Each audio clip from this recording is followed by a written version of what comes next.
Nuwun para miyarsa ngaturaken pambagya kawilujengan. Mugi jenganika sedaya dalasan gotrah kula wangsa tansah winatu ing karaharjan. Sugeng pepanggihan malih kalian kula Nimas Ayu Fitriani wonten ing acara waosan cariyos cekak.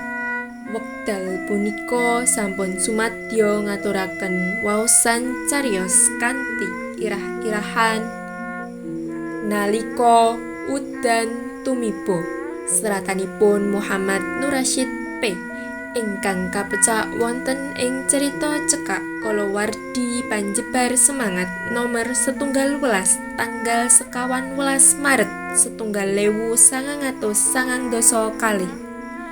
Mugi atur waosan cariyos punika katampi kanthi renaning penggalih. Sugeng midhangetaken.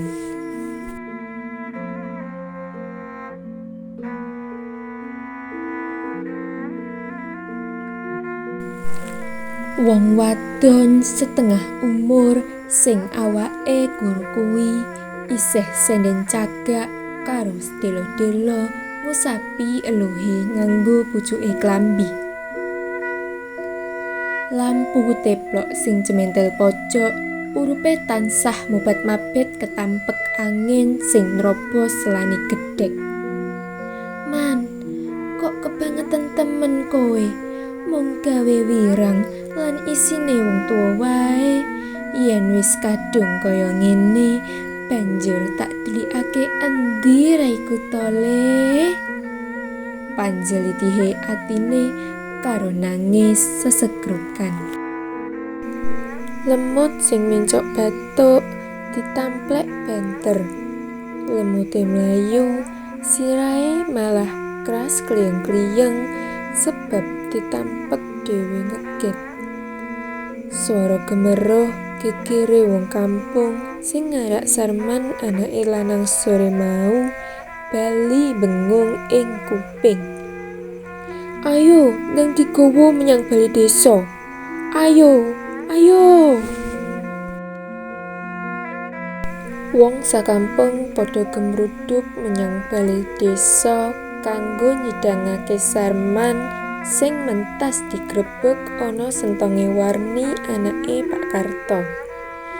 Senajan ora dipiloro, nanging anake lanang mau katon dieret-eret kaya maling. Nganti dheweke ora tegel nyawang. Nalika arep ditututi, dipenggak tumijan adine ragil. Dheweke ora salah, Jan. Gelis tulung ngono. Panjlitihe karo berot.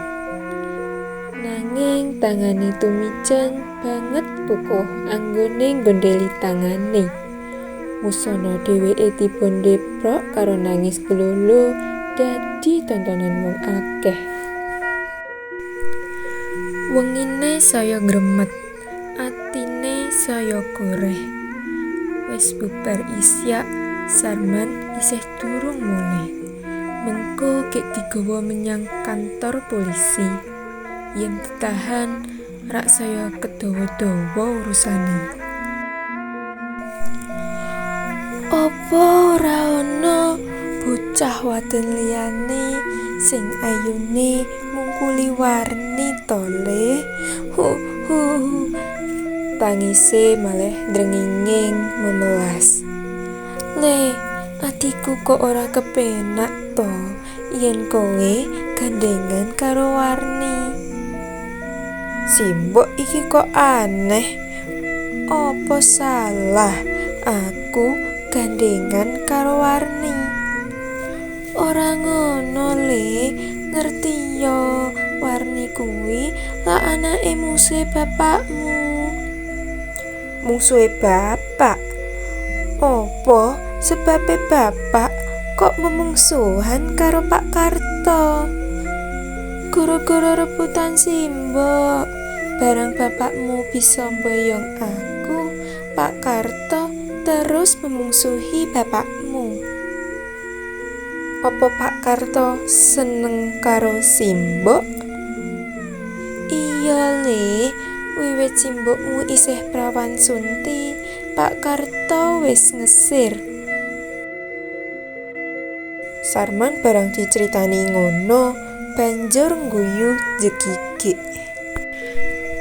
Jebule ora mung jaman biyen ya mbok, ana putri kanggo rebutan. Tekan jaman saiki yo isih kaya ngono. Jane aku kepengin sing uwis ya wis padha gedhe tuwa, kok isih kaya bocah cilik. Nanging Pak Karto sajakane isih durung trima prawan sing diesir dipek wong liya.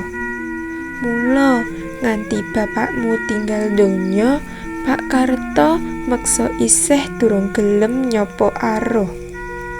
Malah nalika nglayat yo emoh mlebu omah. Yen wong tuwa padha memungsuhan, apa anak-anake melu-melu ta mbok? Ya ora ngono Le, sing dipikir yen kowe gandingan karo Warni, apa ora marahi hawa? Mbah mbok ditakoni ngono, Sarman malah bingung.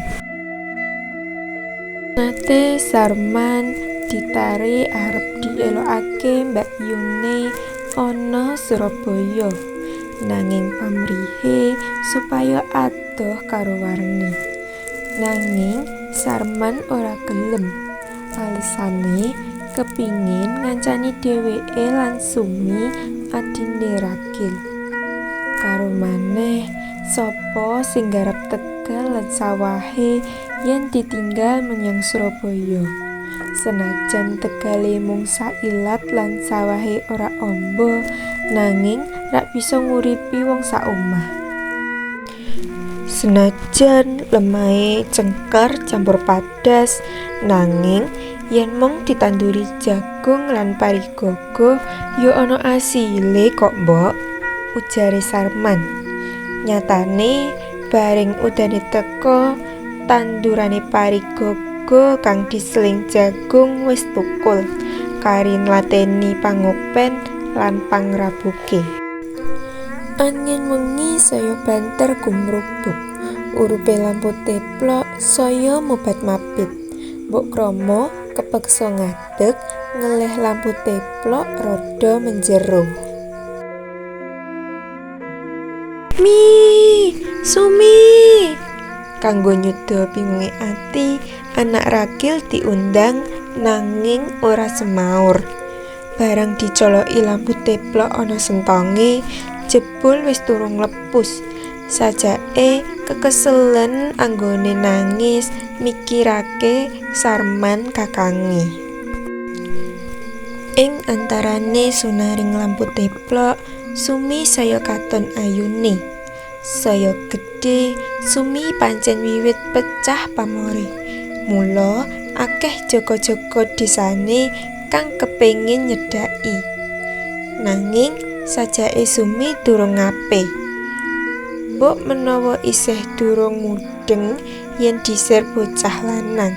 Lah wong umure lagi 14 taun mlaku.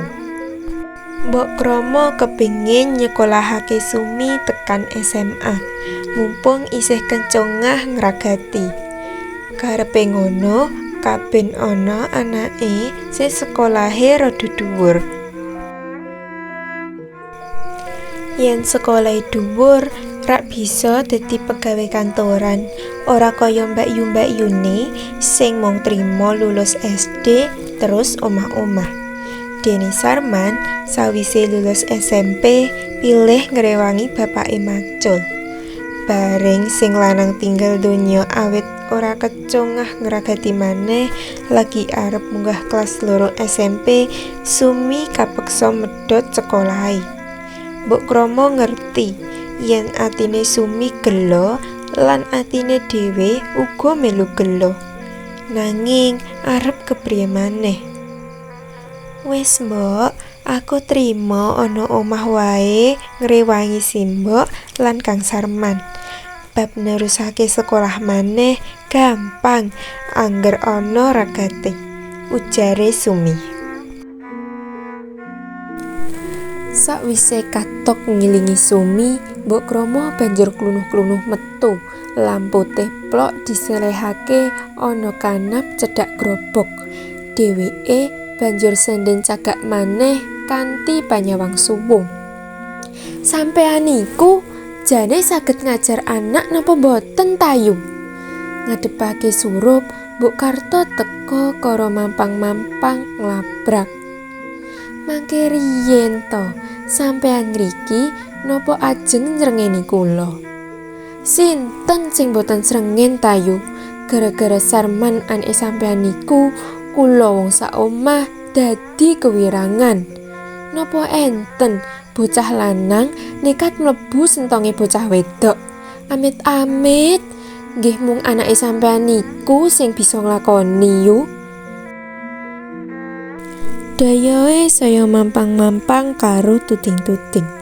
Kabare anak sampeyan nggih sampun seneng kalih anak kula. Sinten sing kandha?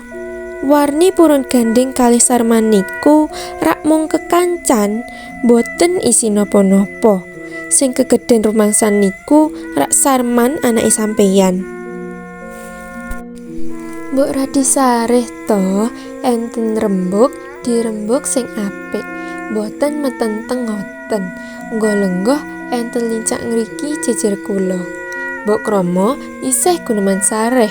Senajan dikrampiang dayoe nganti entek ngamek kurang golek. Nanging sing dibeciki tetep mampang-mampang. Kula mboten trima yu, mboten trima. Pokoke ajeng kula laporke polisi kajenge kapok. Mbok Kromo nanggepi karo mesem. Terus celatune sajak kepenak. Yen iki urusan boten baen-baen, kok boten Kang Karto piyambak sing ngurus? Nopo? Kang Karto sing ngurus? Terus terang mawon, bojo kula boten kena melu campur tangan. Yen ngriki mundhak plerak-plerokan kalian sampeyan. Wangsulane Mbok Karto ketus. Mbok Kromo kapeksa ngguyu getir. Sampeyan ketingale empun saumur kalian kula, jebul isih sujanan. Banjur panyengese. Bareng dicenges kaya ngono, Mbok Karto banjur klepet nglungani tanpa pamit. Gluduke wiwit gumleger, angine saya banter gumrubuk. Ora let suwe udane teka, kaya disokake saka langit. Mbok Kromo kapeksa ngadeg maneh. Kanthi kloyoran mlebu pawon, jaluk ember kanggo nadai banyu saka genteng sing bocor ketiban bluluk mau awan. Mau jane wis kongkonan Sarman supaya ngganti, nanging sajake kelalen. Awit ketungkul reresik kebon buri. Barang bubar atus, lah kok terus ngilang. Ngerti-ngerti diarak wong sakampung menyang bali desa. Lagi wae nyelehake ember, lah kok lawange didodoki wong saka njaba. Kanthi deg-degan, Mbok Kromo nyedaki lawang. Sinten? Aku, Mbok, Sarman. Ing antarane kumrasaking udan, Mbok Kromo krungu swaraning anake lanang sing diarep-arep. Kok kowe, Kang? Mbok Kromo mundur-mundur sajak wedi. Durung nganti sing ditakoni wangsulan, Sarman enggal-enggal nggeret Pak Karto mlebu omah, terus cepet-cepet nutup lawang maneh. Aku kok ora ngerti genahe. Guneme Mbok Kromo karo mapan lungguh jejeri wong loro sing lagi teka. Aku nah sing dadi dalange gara-gara ndek mau sore, wangsulane Pak Karto. Apa? Edan kowe? Ujare Mbok Kromo karo njaguri Pak Karto. Aja ribut-ribut, mundhak dirungu tangga nah, celatone sing dijaguri karo bisik-bisik. Dadi kowe sing akon Sarman mlebu sentonge Warni? Iya. Karben anakku lan anakmu digrobyok wong kampung? Iya. Yen wis digrobyok karben terus dinikahake? Iya. Terus yen dinikahake ateges aku karo kowe dadi besan? Iya. Kowe lak ora setuju yen Sarman gandeng karo Warni to? Sopo sing kandha? Sing ora setuju kuwi lak mboke Warni, dudu aku nah. Awit aku wis rumangsa ora memungsuhan karo Kang Kromo bareng Kang Kromo wis jenat. Mung bareng di sidang ana bali desa, Sarman banjur dak delikake. Terus sasi ngarep dak pek mantu. Kowe rak setuju to? Oh alah kan. Mbok Kromo banjur nangis ngguguk ana rangkulane Pak Karto. Sarman sing nyekseni mesem trenyuh.